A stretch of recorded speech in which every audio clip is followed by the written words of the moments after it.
naman yung titirahin natin.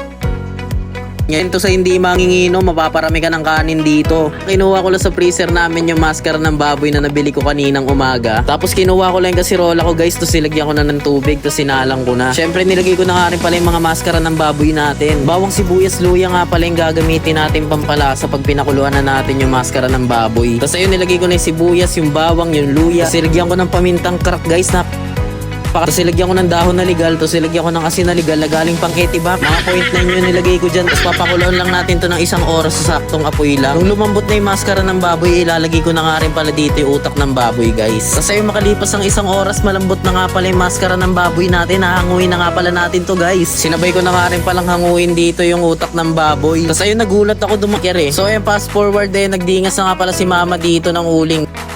Gawin nga pala natin yung mga maskara ng baboy para mag crunchy ba. Ganito nga pala yung gustong pagkakaluto sa may maskara ng baboy guys, yung medyo crunchy na. Habang inihiyaw namin yung baboy, may naluto na nga pala yung maskara ng baboy at isusunod na nga pala natin yung atay ng baboy guys. Bali lulutuin nga pala natin to hanggang sa mawala yung dugo-dugo rin pala ni mama yung mga atay ng baboy guys. Tapos magagayat na ako ng 2 perasong sibuyas. Bali gagayatin ko nga lang pala to sa maninipis sa piraso. At syempre hindi mawawala yung ceiling green sa may dinakdakan guys. Tapos gagayatin ko nga lang pala yung sa maninipis sa piraso. Hindi ko nga rin pala hinawakan kasi baka mapakamot ako sa itlog ko, pighati talaga. Tapos yung ceiling pula ginahit-gahit ko lang sa maliliit at hindi ko na rin pala hinawakan kasi alam mo na. Tapos ilagay ko na nga pala yung utak ng baboy dito, to silagyan ko lang ng mayonnaise. Ito nga pala yung dinakdakan sauce guys. Tapos silagyan ko na ng maraming paminta, yung tipong aatsingin ka. Tapos lalagyan ko nga rin pala ng kalamansi juice to guys. Tapos ilalagyan ko nga rin pala to ng Knorr seasoning guys. Tansya-tansya na nga lang pala yung ginagawa ko dito. Tapos naglagay na rin ako ng asin na legal. Tapos minekos-mekos ko na. Ganito nga pala yung gusto ko sa dinakdakan sauce guys, yung medyo may buo-buo pa yung